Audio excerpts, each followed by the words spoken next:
दोस्तों नमस्कार, जय हिंद, वंदे मातरम। भारत भ्रमण की कड़ी में हम आज पहुंचे हैं तमिलनाडु राज्य में।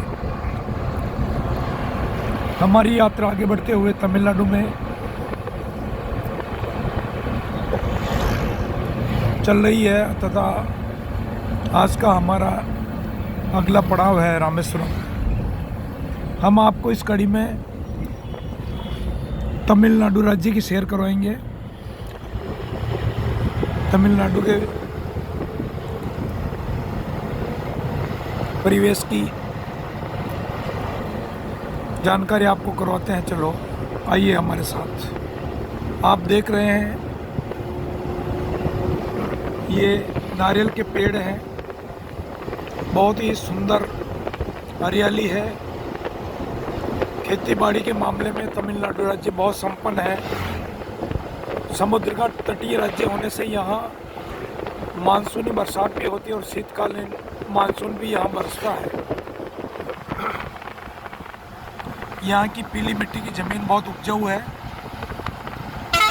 खेती के मामले में भी यह राज्य संपन्न है।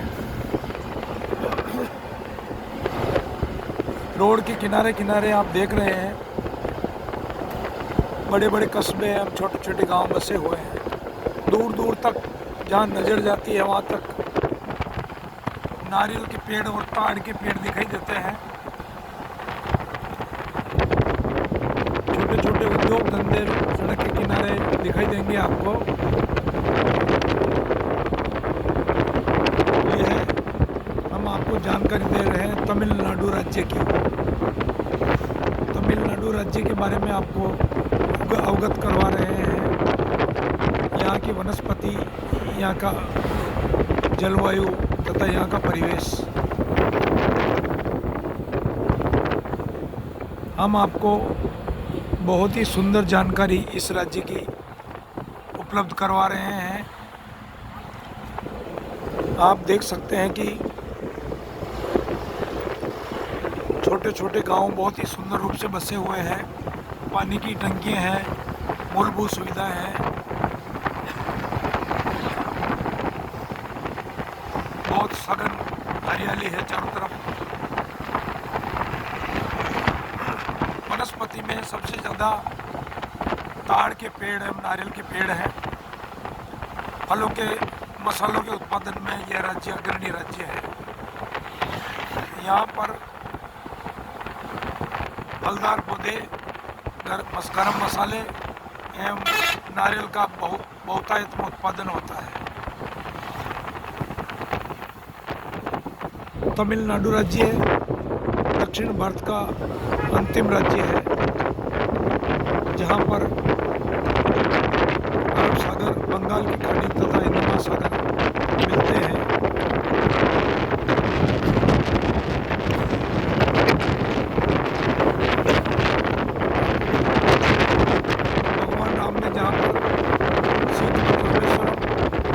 स्थापना की, वह भी 11 ज्योतिर्लिंगों में एक ज्योतिर्लिंग है।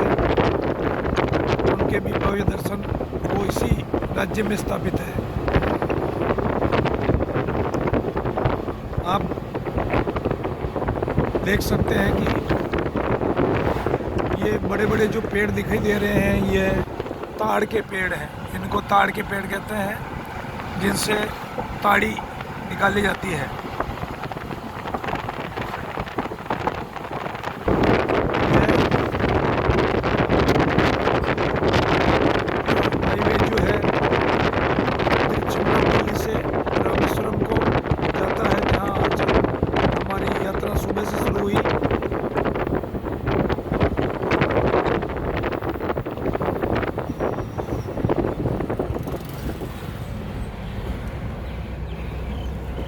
आज प्रातःकालीन भोजन के बाद में हम इस यात्रा पर निकले हैं और अब हम तमिलनाडु राज्य में हैं। आपको तमिलनाडु राज्य की सैर करवा रहे हैं।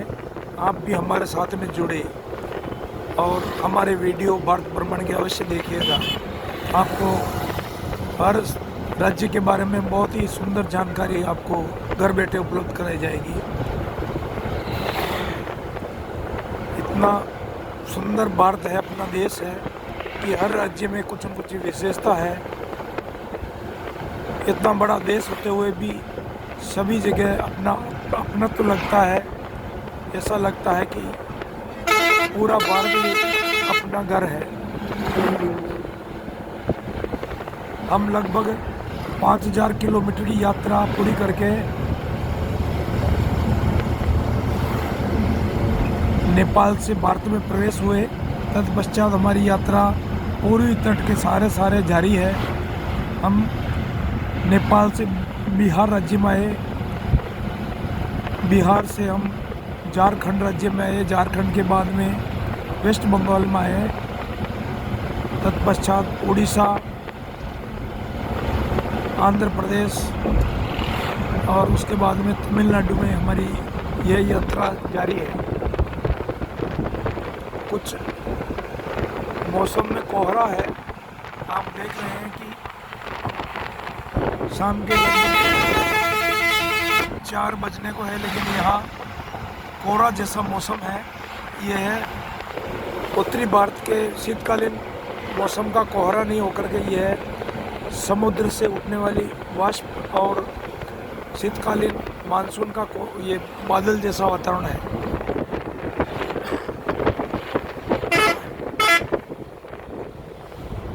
हम अब इस यात्रा में आगे बढ़ रहे हैं,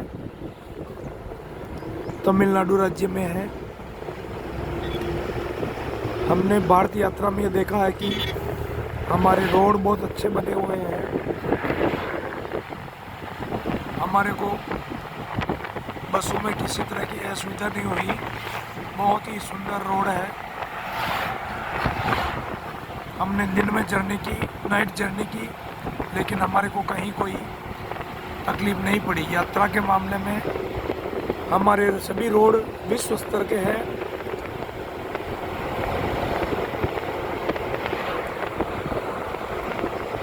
अब हमारा विकासशील भारत, विकसित भारत में तब्दील होने जा रहा है। ये आप देख सकते हैं, उद्योग धंधे, व्यवसाय एवं हमारी जो सड़कें हैं विश्व स्तर की सड़कें हैं, जिस पर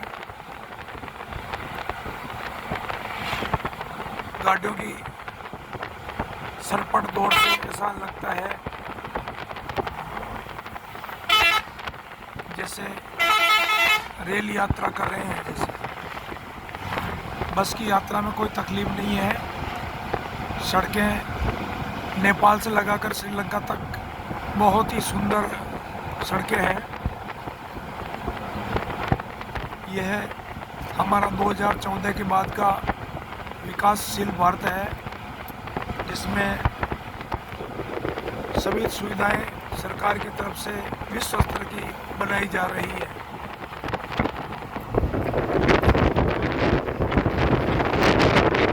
तो हम कह सकते हैं कि यह मोदी का भारत है, बहुत सुंदर हमारा देश है। पूरा भारत अच्छे रोडों द्वारा कनेक्टिविटी बहुत ही सुंदर है। हम आप देख रहे हैं ये धान के खेत है। इस मौसम में यहाँ पर शीतकालीन मानसून की बारिश होती है, जिससे यहाँ धान पैदा होता है। यहाँ का तापमान अभी भी 30-35 डिग्री से नीचे नहीं जाता है, जिससे यहाँ पर धान की खेती आसानी से की जा सकती है। हमने मार्केट में देखा है कि अभी कच्चे और पक्के आम प्रचुर मात्रा में आ रहे हैं, क्योंकि यहाँ पर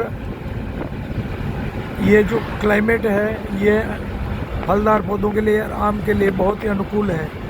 इस मौसम में भी बगीचों में आम लगते हैं तथा पकते हैं, जबकि उत्तर भारत में यह मौसम कड़ाके की शीतकालीन मौसम होता है, कड़ाके की ठंड होती है तथा घना कोहरा होता है। लेकिन यहाँ आने के बाद हमारे को ऐसा लगा है कि यहाँ हम जैसे उष्ण कटिबंधीय प्रदेश में है, यहाँ पर किसी तरह की शीतलहर नहीं है, ठंड नहीं है। अब यहाँ का वातावरण हमारे को उत्तर भारत में जो मानसूनी मौसम होता है वैसा आभास होता है, जैसे मानसूनी सीजन हो ऐसा लगता है। चारों तरफ हरियाली है और खेतों में धान खड़ा है और कुछ खेतों में धान पकने की ओर है और कुछ खेतों में बुआई जारी है। यहाँ पर ये जो ताड़ के पेड़ हैं प्राकृतिक रूप से उगते हैं और नारियल की खेती यहाँ प्रचुर मात्रा में की जाती है। यहाँ लोगों की धार्मिक आस्था भी है। बहुत सुंदर मंदिर बने हुए हैं। दक्षिण भारत की शैली के मंदिर विश्व प्रसिद्ध है। इतने अद्भुत, दिव्य और भव्य मंदिर हमने आज दिन तक नहीं देखे हैं। यहाँ के लोग सनातनी लोग धार्मिक आस्था के लोग हैं और अपनी धार्मिक यात्राएं जारी रखते हैं। ये देख रहे हैं आप, धान पक रहा है और कहीं कहीं ये देखिए आप, नारियल के सघन पेड़ हैं और प्राकृतिक सुंदरता से लदगद यह तमिलनाडु राज्य है। भारत के अंतिम छोर का ये राज्य है। आप देख सकते हैं, हम आपको तमिलनाडु राज्य के बारे में जानकारी दे रहे हैं। आप हमसे जुड़ करके ये अद्भुत जानकारी अन्य राज्यों को भी प्राप्त कर सकते हैं। हमारी यात्रा आज रामेश्वरम पहुंचेगी। वहां पर 2 दिन के बाद में हम पुनः उत्तर भारत की ओर अग्रसर होंगे, केरला में प्रवेश करेंगे।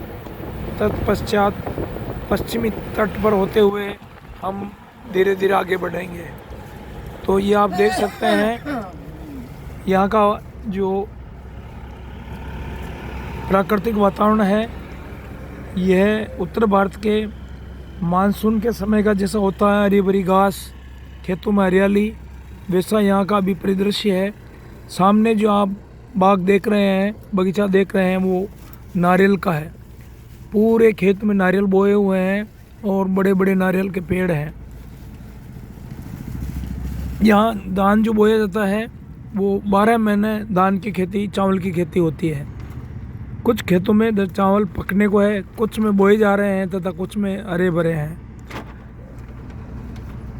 यह ज़मीन और यह जलवायु नारियल के लिए सबसे उपयुक्त है। उसके बाद में यहाँ पर मसालों की खेती भी होती है। प्राकृतिक रूप से यह हमारे मन को मोहने वाला राज्य है और कृषि में बहुत ही संपन्न राज्य है। यहाँ पर आप सामने देख सकते हैं, यह तमिलनाडु राज्य की स्टेट ट्रांसपोर्ट की बस है।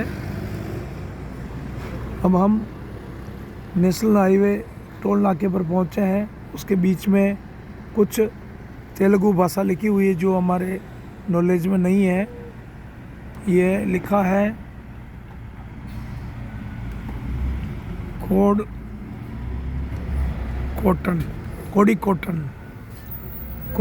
टोल प्लाजा, कोडिकोटई टोल प्लाजा है। ये कोडिकोटई टोल प्लाजा है जो इस हाईवे पर पड़ता है। यहाँ पर तमिल भाषा चलती है।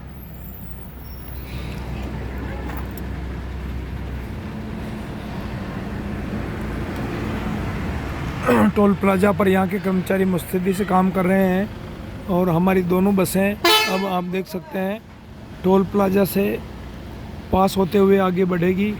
हम आपको आगे का परिदृश्य बताएंगे।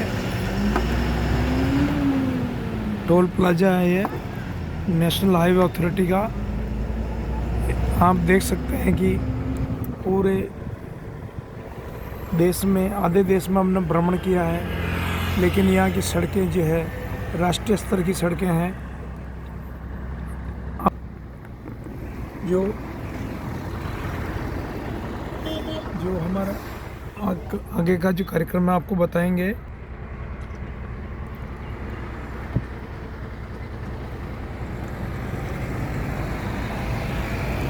अभी जो है